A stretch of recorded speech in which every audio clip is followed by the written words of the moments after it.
Hey, salut friends. Today we are taking a look at Oud Silk Mood. This was created by the famous perfumer Francis Kurkdjian for his eponymous brand Maison Francis Kurkdjian in 2018. This is part of the Oud Mood collection, which includes just oud, satin, cashmere, velvet. Now, Francis Kurkdjian has talked about how he had lesser and lesser freedom with designer houses and felt like I got a cake! I got a cake! and eventually would go on to start his own house in 2009. This was really one of the first cases in 2000s where a perfumer by himself established a house and has seen enormous growth. Of course, you had Frederick Malle, Tom Ford and so on, but they are not perfumers. When it comes to MFK, I do like the house for their earlier releases, Épaume, Absolu pour le soir, Masculin pluriel, Ciel de Gaume and such. Obviously, it peaked with the monstrous hit, Red, which I appreciate conceptually but don't think I need a full bottle of.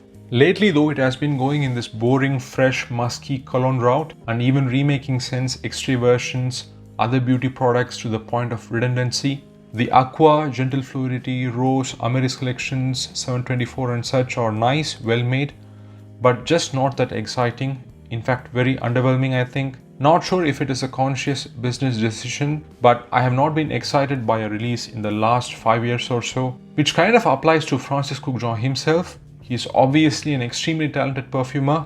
I'm especially a fan of his earlier 2000s work with Elie Saab, Narciso Rodriguez, Guerlain and such.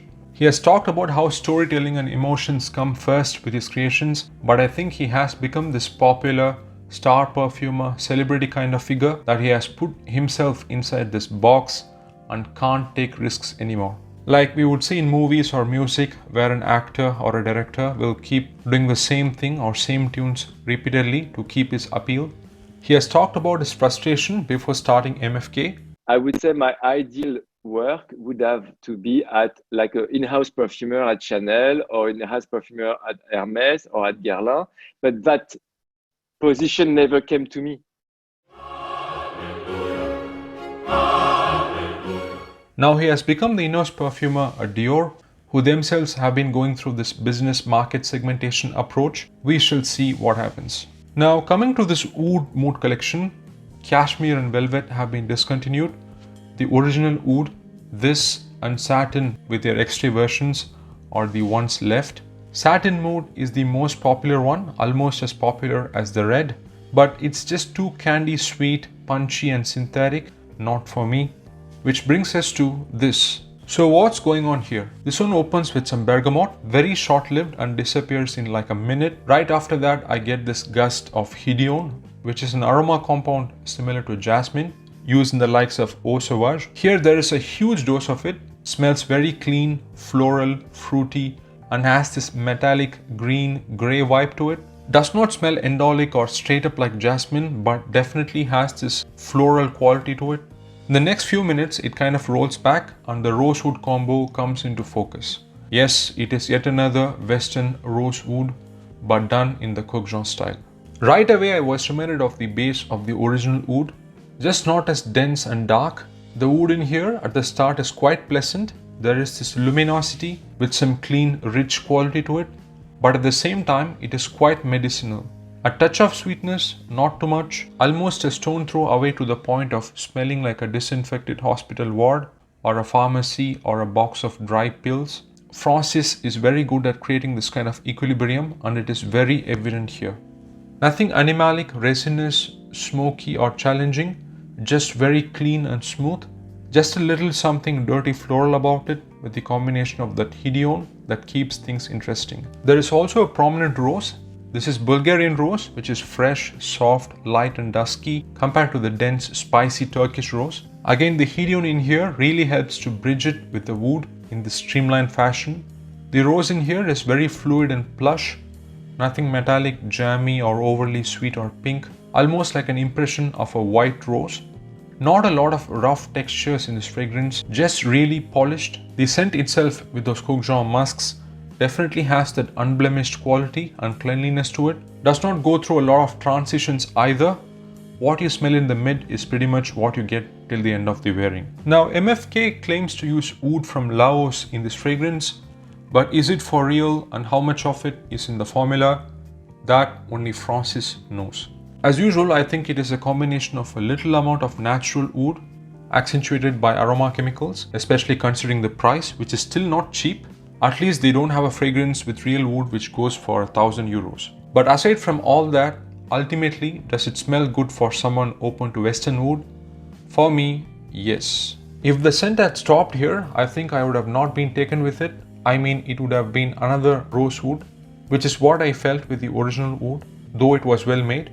The components here that are added on top of this wood and rose is what makes this scent, I think. For one, right from the beginning of the dry down with the rose wood combo, there is this prominent blue chamomile note. It adds this soothing, calming floral overtones to the scent. There is also gaiac wood, which is slightly sweet, creamy, balmy, and has this soft, suede-like nuance. Both these notes add to the overall smooth quality of the scent. Another key contributions these notes do is presenting this slightly makeup-y, enveloping fabric rustling quality, which ties in neatly with the silk theme of the scent. Now, as you go from the mid to the far dry down, the rosewood combo becomes softer with that woody floral quality in there. Like I said before, does not change too much. This is joined by some papyrus, which adds to that silky fabric quality. Probably some cypriol in there too, that comes across dry, woody, a bit smoky and earthy, which helps ground the profile. That's the standard quality of this scent for being a rosewood. It does not weigh you down, has this airy, steamy quality and kind of hovers over you throughout the wearing.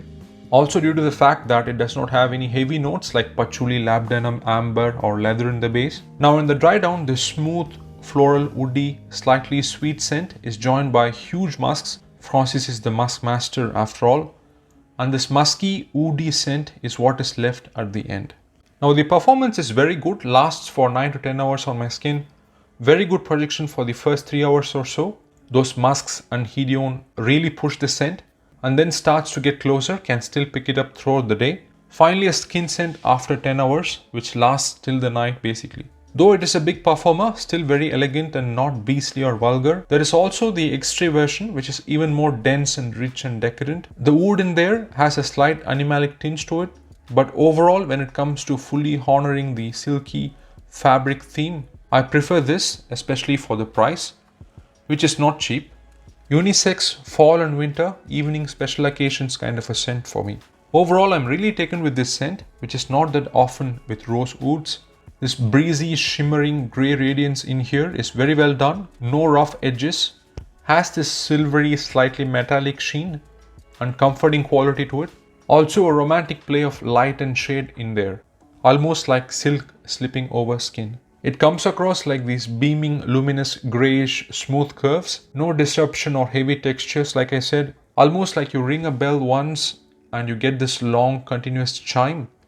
That's how it comes across to me. Smells quite opulent, brings up imagery of a woman wearing an elegant silk dress to an event at a royal hall, surrounded by orders of champagne, expensive silverware, flower bouquets, marble and clean sweat with music throughout the night. With time, the notes disappear and the scent becomes its own smell in the end, which is very hard to do. It is quite underrated, easily my favorite from the Oud Mood collection, and if we exclude the discontinued releases, might as well be my favorite MFK at the moment. Can't even find it at the physical boutiques, which is unfortunate. Not sure if Francis will ever do scents like this anymore. He has mentioned how he was frustrated with low sales of some of his earlier releases at his first boutique in Paris. So maybe then he decided to sell to LVMH and go full on celebrity perfumer / businessman. He has been successful and I'm happy for him. He is one of the best in recent times, no doubt in that. He even made sense translating music recently.